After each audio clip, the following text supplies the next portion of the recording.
And allow your eyes to close.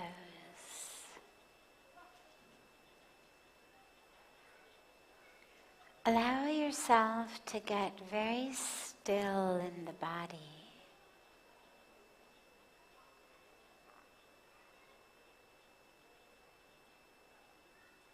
And then slowly allow yourself to get still in the mind.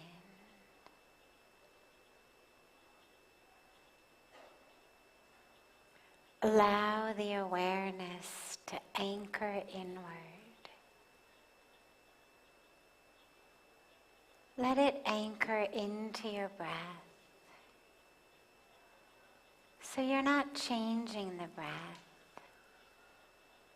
You're just using it as a beautiful magnet for the attention, for the awareness.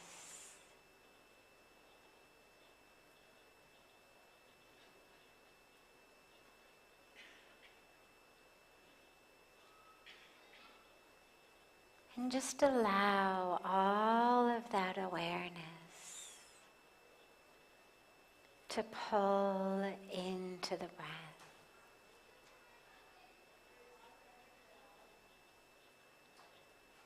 Like all of the metal filings pull toward the magnet. In the same way, allow your breath to just draw your attention toward it, pulling that awareness away from all of the sounds and the smells, the physical sensations, and also pulling your mind away from the jumpiness between the past and the future, your likes, your dislikes, your hopes, your fears. Just allow all of those individual thought processes to get pulled inward deeply and powerfully into the breath.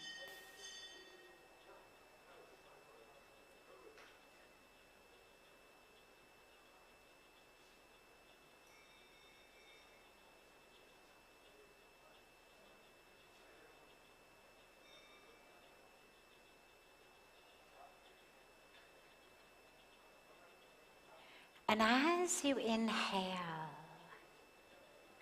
feel the flow of the Mother Ganga River flowing into you.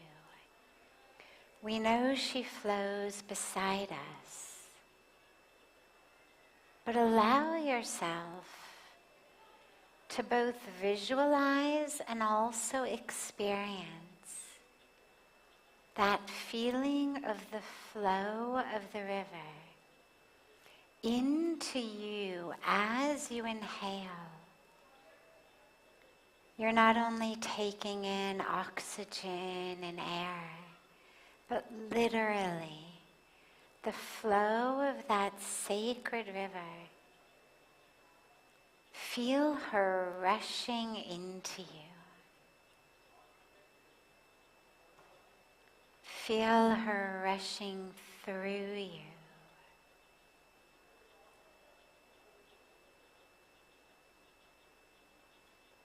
And as she flows into every nook and cranny, every crevice, every cell of your being, as that powerful flow flows in, notice how it grabs hold and undoes all of the junk that's gathered inside of us. False identifications, narratives, ignorance, attachments, expectations, fears, grudges, all of that, it's like just gunk lining the channel within you. And as Ganga flows in, she literally flows like this powerful source that just rests all of that gunk from off the walls of the channel of you. Feel that happening inside you as you inhale and allow the presence of this Mother Goddess River to flow in.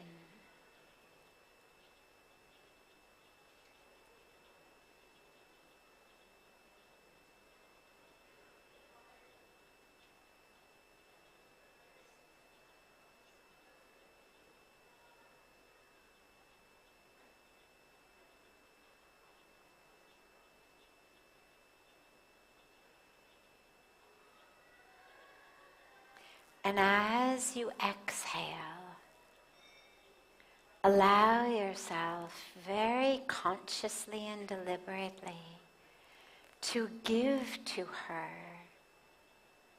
all of that that is stuck inside you. All of your anger, frustration, stories that you tell yourself. Just allow yourself to offer into her flowing waters all of that that's occupying your mind, that's pulling you out of this very moment.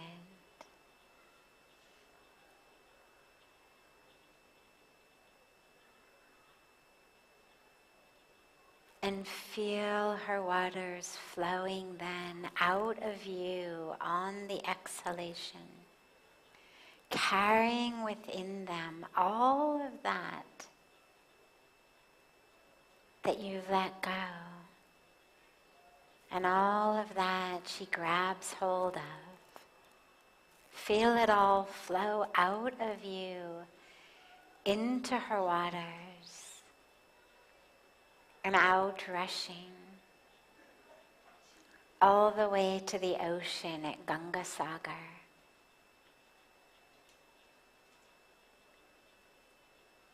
Just allow the inhalations and exhalations to come, feeling the rushing of her water of the presence as you inhale.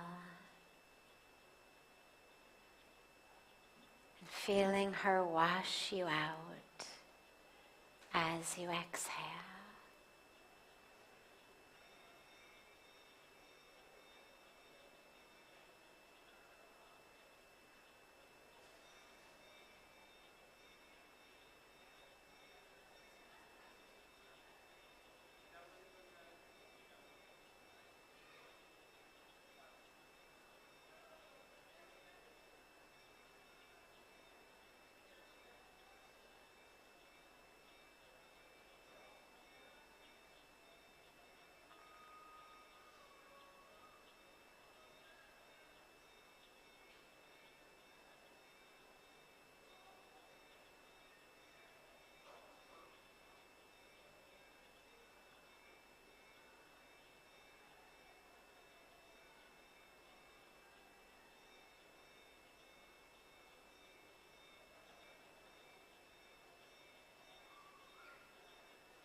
Slowly and gently, bring the palms together, chest level in Namaste.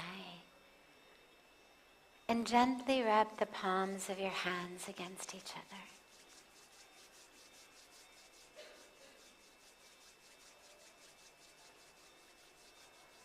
Press the palms of your hands into your closed eyes.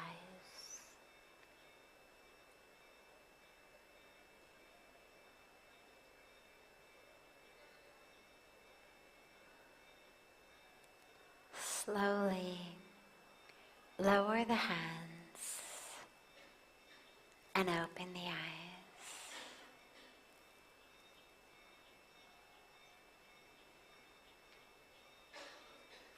Welcome. Welcome to Satsang. So beautiful to be together with you all. Starting as we always do with one of the questions that comes in advance from our beautiful family and community joining us online via the internet. And then we'll open it up to any questions that any of you have. There's a microphone right here in the center. So just feel free to raise your hand and come to the mic, tell us your name, and share your question.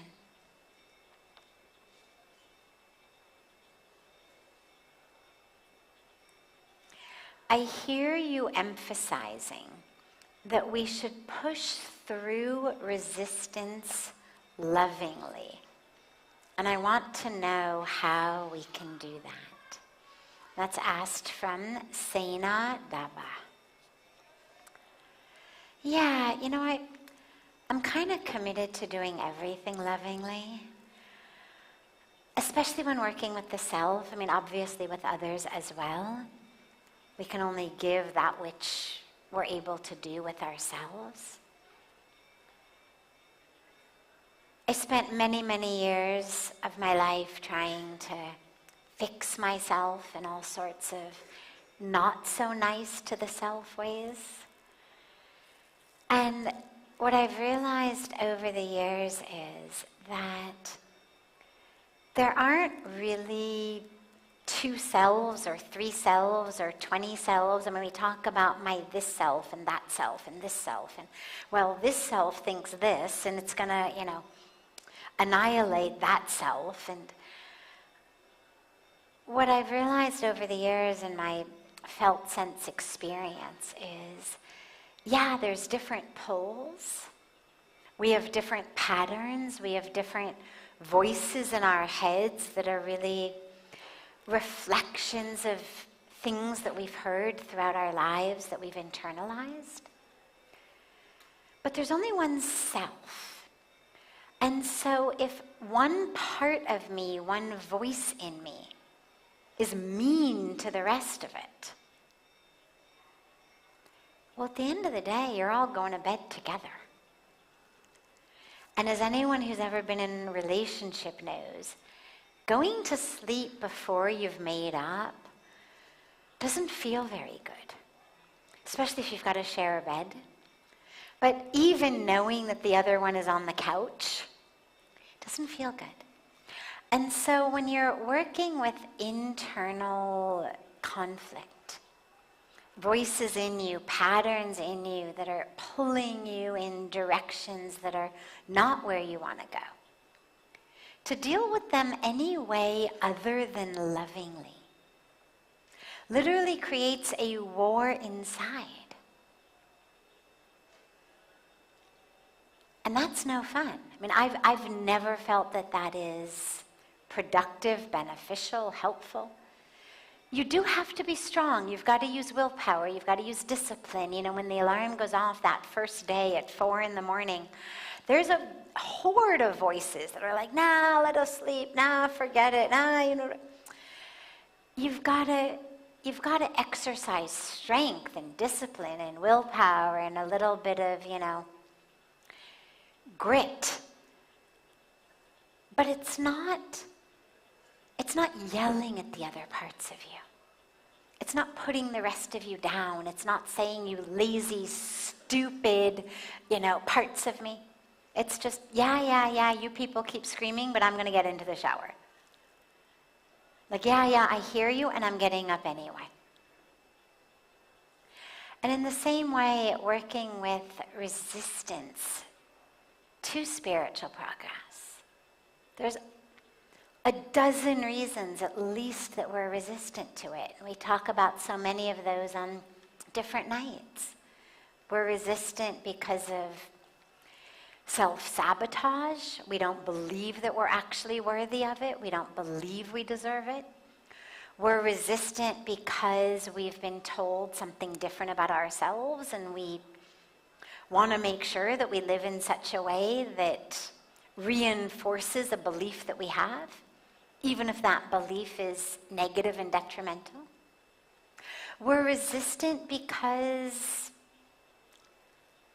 Newtonian properties of inertia, right? An object at rest is going to stay at rest.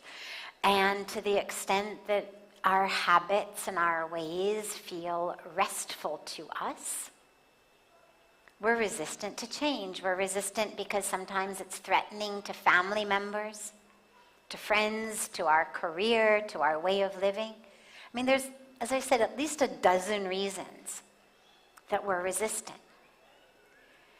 But trying to steamroller that resistance just splits you inside. And that's the last thing we want. We're all on a path of yoga. Yoga is union. Individual self to divine self.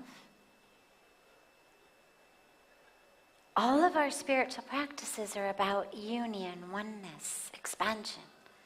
The idea of chopping yourself up into bits inside and pitting one part of you against the other part of you is kind of the exact opposite of what a spiritual path is about. So on a personal level, I have found that the loving, caring, gentle, patient approach is actually much more effective than the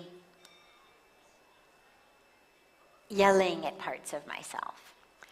But that doesn't mean that you're not strong. Love can be very strong. Love can be fierce. As anyone who's ever dealt with personally, or family members or loved ones struggling with addiction, struggling with things, we've got to be fierce. There are times in our life where love is fierce. Look at the love of a mama bear for her babies. Right? You get in the wrong place at the wrong time, that love of the mama bear is fierce. The way that we need to stand up for our rights, protect equality, protect justice, protect the environment, protect minorities. I mean, we need to be fierce in love. But when you're dealing with inner resistance, what I have found is the more you push at it, forcefully, negatively, meanly, the more those parts of you contract. You know, it's like those little bugs that when we were kids we used to play with, those tiny, tiny little bugs that if you touch them, they crawl, they, roll up into a little ball. I forget what they're called. But just the little gray, roly-poly bugs, and we used to have so much fun just gently touching them, and they would roll into a ball. And turtles do it, so many animals do it, and we do it energetically.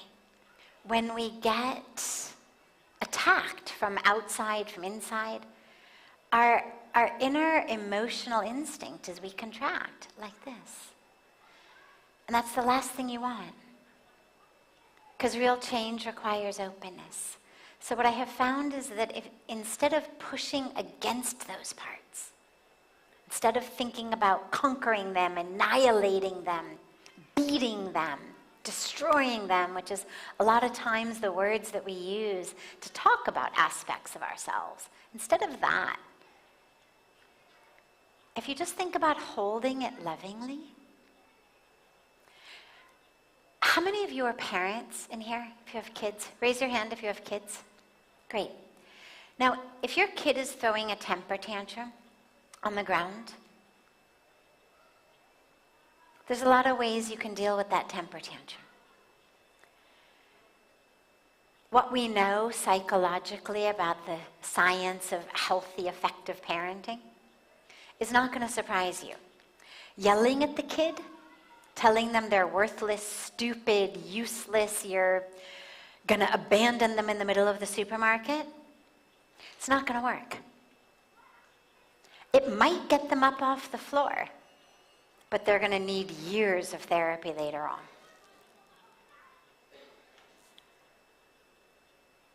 It's not the effective way. The best way of dealing with a child's temper tantrum is you hold them. Gently but firmly. Gently but firmly. I am here. I am present. No, I am not buying you the truck. No, we are not doing this. No. Not giving in. Not going to teach you that throwing a temper tantrum is the way to get what you want, because that is also a very detrimental life lesson. Not going to give you what you want, but not going to abandon you, not going to fight you, not going to scold you, not going to harm you. I'm just going to hold you. Firmly, lovingly. And eventually the screaming and the yelling,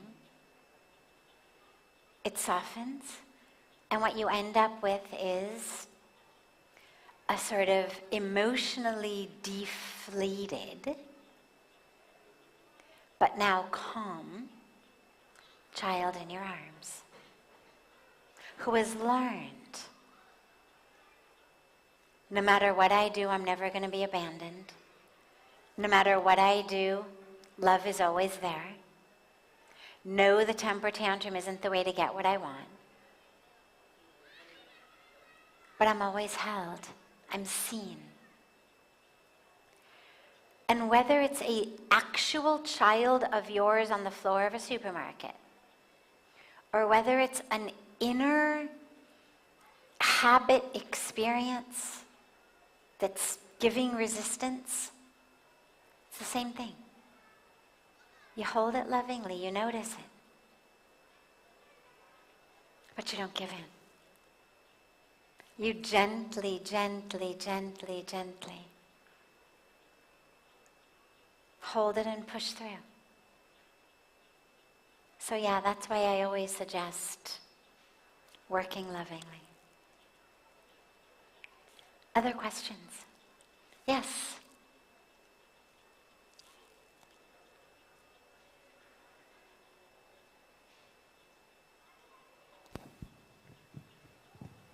Namaste. Namaste. My name is Toma, and the last days I had this question, the last years my life changed, I would not imagine before. And the question is, what is the difference between surrendering and being lazy or resistance because of the fears or something? That how to know, because before I had a lot of plans, wishes and everything, and now I'm like going with the flow. But that sometimes the mind says, yeah, you should do more, you should think about the future and all these things. But I'm happy how I am now. Beautiful, beautiful. So the difference between surrender and laziness. Surrender is active. Laziness is passive. Surrender is not an absence of doing. Laziness is an absence of doing. Surrendering has to do with my mindset while I'm doing.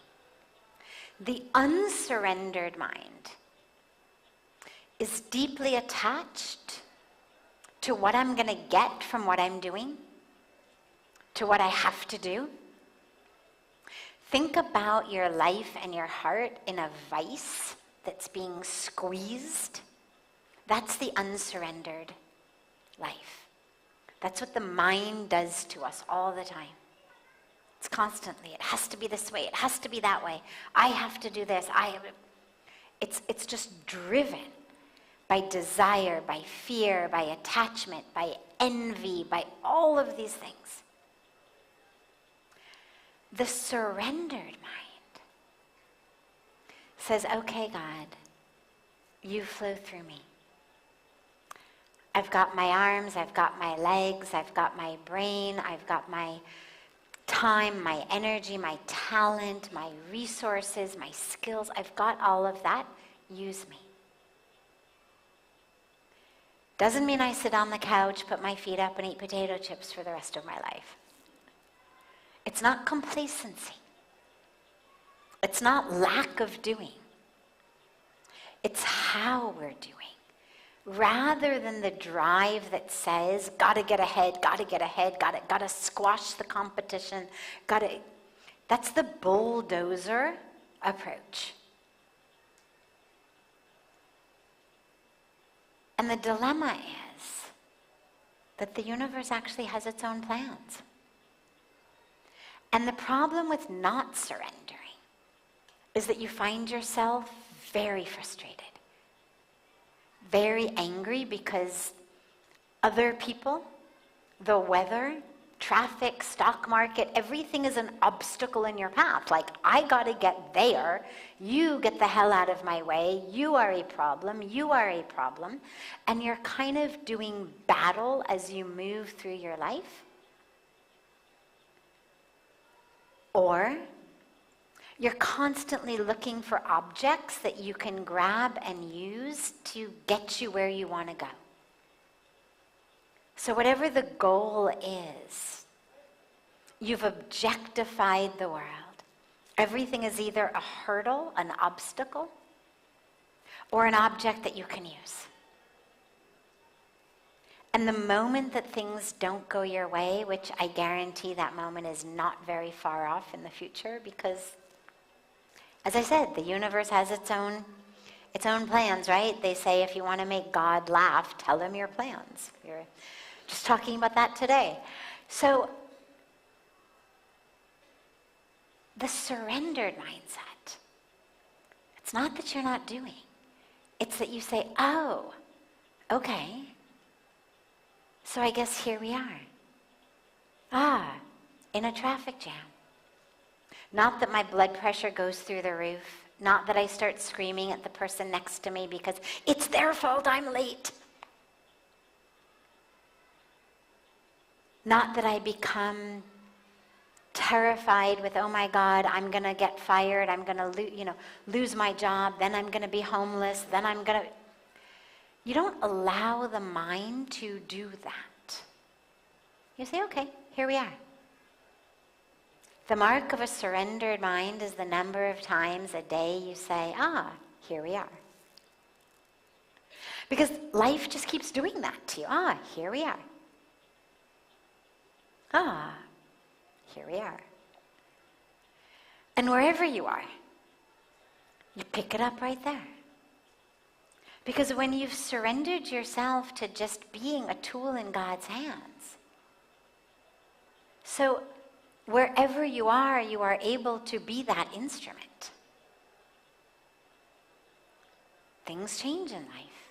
Things don't always go your way. Life, as they say, throws you curveballs. Okay, here we are, a curveball. Now what? How do I, as an instrument in God's hands, allow the energy of the curveball now to flow through me?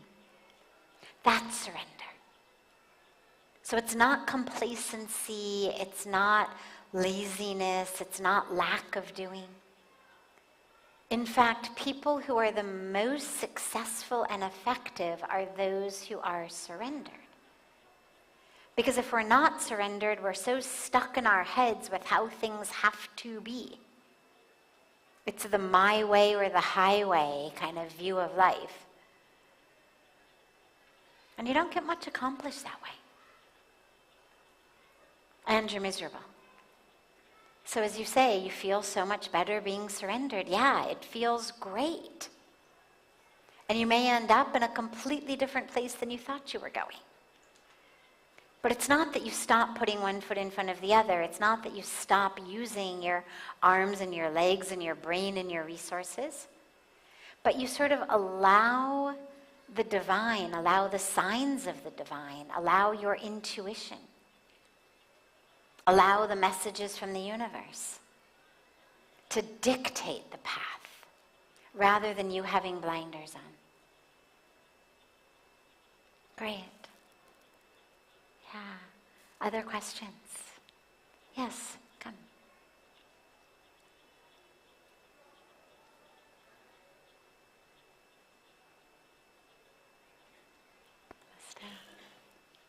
You spoke about Seva the other day. Is Seva and devotion the same? And could you shed more light on how do we devote ourselves to another human being and at the same time not lose our self? Beautiful. Yeah. So, Seva, which is selfless service, we spoke about it the other day as it's a spiritual practice. It's not the same as volunteer work, which is wonderful also, but Seva is actually a spiritual practice of allowing yourself to be used by the divine. It's not about on my schedule, what I want to be doing, it's not that. It's how can I serve? What is needed in this moment? And what Seva does is it purifies our mind, purifies our thoughts, purifies our heart. It's a very powerful and very core spiritual practice. Is it the same as devotion? Well, ultimately, eventually, all of these paths merge in one. Think about Ganga flowing in front of us. There's so many ways to get into Ganga, right? You can walk down our marble steps, grab onto one of the chains, have a bath. You can walk upriver to Ramjula, where there's a sandy beach. You can walk right in off the sandy beach. You can go up to Lakshmanjula. They've got some rocks that people jump off of. Not something I would do, but people do it. You can get in however you want. It doesn't matter.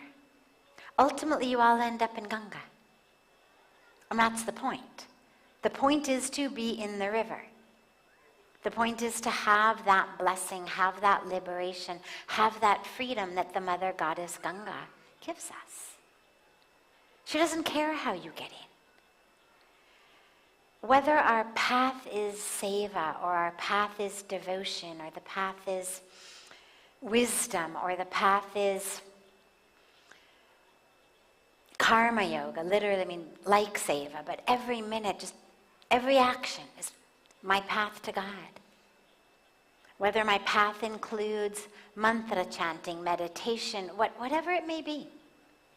And most of our paths are kind of a blend of a lot of these things. Ultimately, they're all bringing us into that river. So the path of Seva is much more a path of karma yoga, how to use every action as a way of getting closer to the divine. Devotion tends to be a bhakti yoga path, but they end up in the same place. And they overlap along the way. Because in Seva, there has to be devotion. Whether it's devotion to the one you are serving, people do Guru Seva, full of devotion to the Guru, and, in fact, one of the sort of funny, sweet things here is the sheer number of people who come in and who essentially beg to, scrub Swamiji's floors, or wash his clothes, or wash his feet, and and we have this seva, and he doesn't let people do that seva. We have a beautiful family team here that does that. But that's the yearning that people have, is oh my God, we've come to the Guru, let us just do the most menial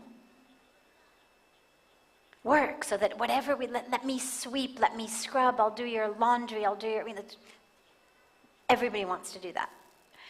And we always have to say no, But, so there has to be devotion. So whether it's devotion to the Guru when you're looking to do, that type of seva, whether it's devotion to God, and you've just offered yourself in surrender to the divine, use me.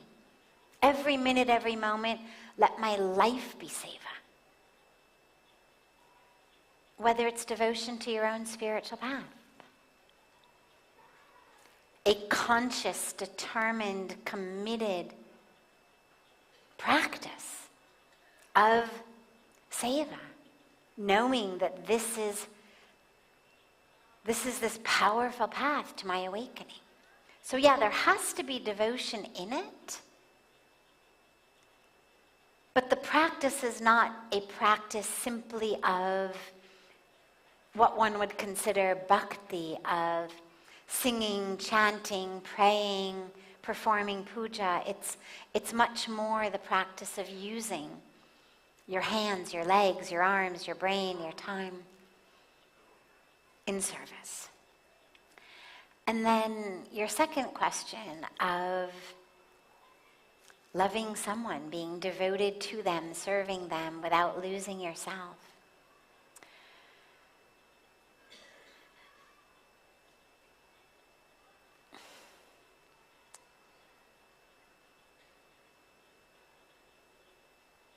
So, I'm struggling here only semantically, because ultimately, the highest goal of love and devotion is exactly to lose yourself. If you're trying to hold on to like, where's me in all of this, you're missing the point of love. What makes love so beautiful is the melting and the merging of two into one. It's what you can think of as kind of the honeymoon phase of two human.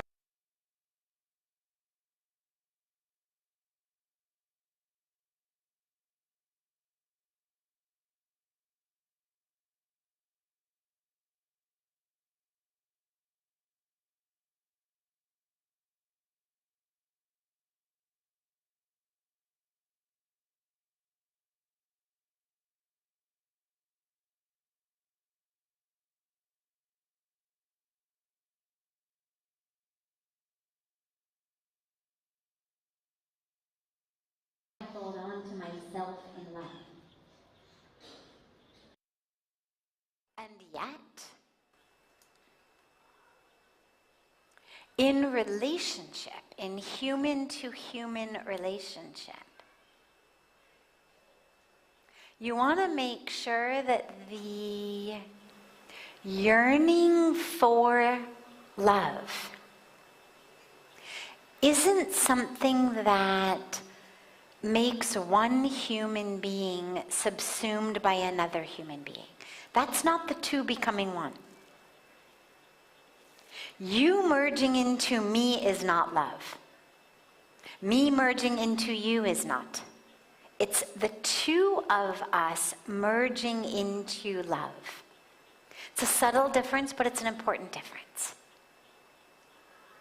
So it's not, I have become lost in you, the human being. It's each of us as individual beings with our own stories and our own attachments and our own struggles and our own fears and all of that. We have both lost that separate sense of self as we merge together into the experience of love. And so this is where, when you speak about maintaining your sense of self, that's a pragmatic practice of boundaries in a relationship with a human being. Because no human being who loves you wants you to give up yourself in service of them. The love is when we both together let go of our individuality and merge into that beautiful space of love. But if you're in a situation where you are losing your sense of self in favor of someone else's self, that you want to look at. Because your dharma is not to lose yourself in a different karmic package, a different human drama. You want to lose yourself in your higher self, in the divine self, in the eternal self. Not in just a different human story that happens to be in a different body than yours. And this just takes awareness. It takes courage, it takes self-confidence, it takes self-awareness to ensure that someone else's karmic journey and package is not essentially manipulating you into it. And that's a lot easier said than done.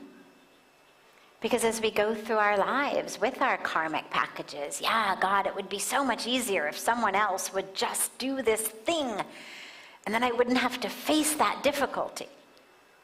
Like, here I am in a difficult moment, face to face with my stuff. And if you just would act a different way, then I wouldn't have to look at this stuff. And wouldn't that be so much easier? But that's not ultimately the goal. The goal is not for us to prevent those we love from having to face their own karmic packages, from having to move through the lessons that their life is meant to give them. You know, I think about when I moved to India and, you know, how difficult that was for my mom at that time, who had, you know, amazing lady, wonderful lady, and had a really clear picture of like, this is what it's going to be like when my daughter gets older and gets married and starts popping out the grandchildren. And, you know, either she lives down the block or I move to a block away, and like had sort of a whole vision of what things were going to look like. And suddenly things weren't going to look like that. I knew that my Dharma was here. If I had allowed myself, rather, without the help of lots of amazing mentors and divine intervention and psychological intervention, to not be subsumed by her agenda and drama, or rather, if I had allowed myself to be subsumed by that, I wouldn't be here. And she would not have grown and transformed and experienced what she spent the last 30 years experiencing. And the beautiful kicker of it is, she had a devastating stroke 3 years ago that wiped out most of her cognitive capacity. And I brought her back here. After the doctors in LA did everything they possibly could to no avail, I brought her back here. She's here. She's gonna, whenever the time is, leave her body on the banks of Ganga. You know, we hope that she'll have many more healthy years. She's been here 3 years.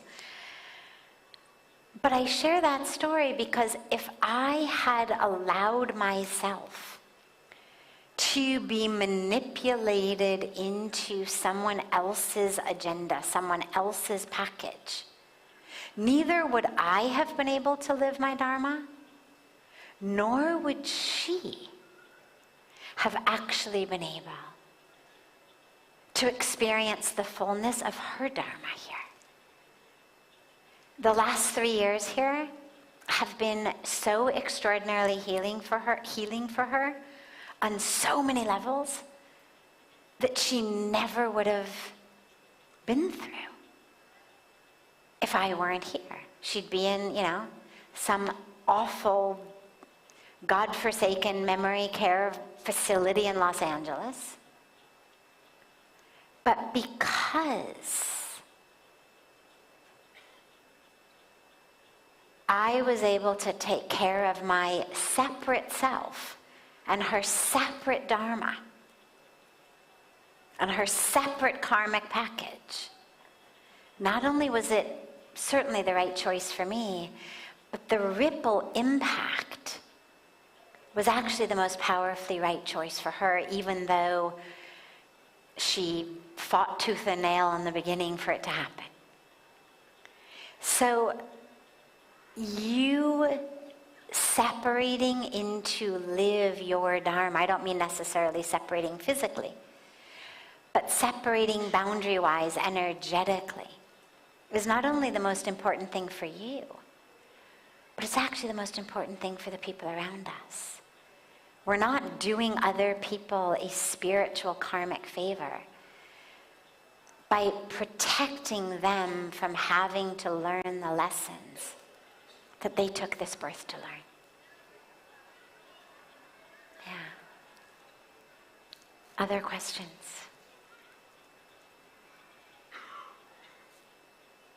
Any other questions? Yes, okay. We'll take this as the last one.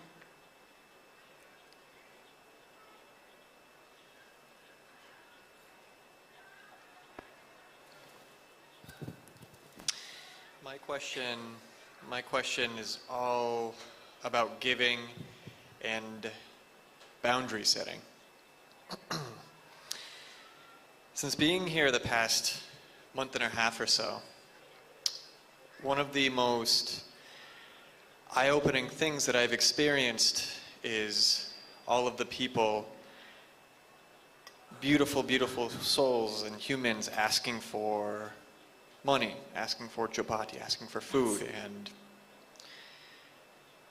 in that time, I've noticed my own attention become almost like numb to it and normalized by it. And as I interact with that part of me, I feel how out of alignment that is to my soul's deeper purpose of helping and loving and giving how I can. So my question is really around where that line between helping and serving is, and discerning when to give and what to give to other people. How do we find that discernment and work on that? Beautiful.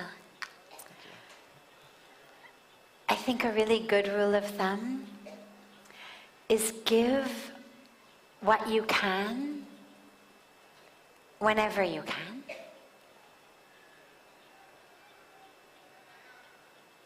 Recognizing, of course, that this is not the last moment you're going to be alive. So you're not compelled to give every single thing you have to the first person on the street who needs it. Because then you have nothing to give the second person who needs it. And you have no way to fulfill your actual purpose here on earth. So give what you can, when you can. But stretch yourself. We can almost all give a little bit more than we think we can give. We need to hold on to a little bit less than we think we need to hold on to, for most of us. But recognize that money is not the only thing that can be given, and it's not the only thing they need. Yeah, it's the thing they need most. If you have it, give it. If you don't have it, can you give them a smile? Can you look at them, eye to eye, see them as a human? Most people in their not wanting to give money turn away. It makes us uncomfortable to be asked for something that we're not going to give. It makes us uncomfortable to see the poverty. Don't let yourself turn away.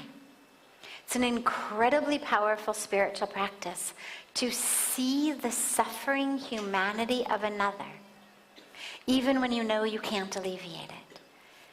Because the truth is, whether you give them 1 chapati or 10, 100 rupees or 10,000 rupees, it's not solving their problem in its entirety. It's solving their problem for the next hour or week. But it's not solving the problem in their entirety. But allow yourself to experience the sacred humanity in them. and allow them to have the experience of being seen in their sacred humanity. Whether they're poor and homeless, whether they're a leper with oozing wounds, whether they haven't had a shower in a month, they're still a sacred human. And you can give them that. So, give what you can. If you've got something in your hands or your pockets that you can give. If you don't, see them. Really see them. And throughout our lives, giving isn't always necessarily to the individual. When I was heartbroken in the beginning by the kids who would run up to the cars in Delhi when the cars would stop at a red light and being told not to give to them because then the rest of them come out of the woodwork and they get run over by cars and whatnot. Well, when I spoke to Pujya Swamiji about it, he said, open schools, open free schools. These individual kids may not go, but you'll keep other kids off the street. Start programs, provide free education. You don't have anything to give the woman on the side of the road? Okay. Open a center where she can get skills, or women like her can get skills, so they can actually earn a living. So giving is not always just what can I give at this exact moment, what's in my pocket. But what actually can I give in a way that may also actually even have a bigger ripple impact? So, give as much as you can, wherever you can, however you can. And you'll be able to give in different ways at different times. But you'll know. You'll know. Be clear with yourself. Yeah, beautiful. Have such a beautiful rest of your evening, everyone. For those of you staying here at the ashram, we have a full day of yoga, meditation, philosophy, beautiful fire ceremony in the morning, of course our sacred Ganga Arati. Everything is open to everyone, whether you're staying here actually or not. Everyone is welcome to come to all of it. There's no charge for anything. So, however long you're here, just allow yourself to really absorb as much as you possibly can. And I look so forward to seeing you all tomorrow evening in Satsang. And so much love to you all.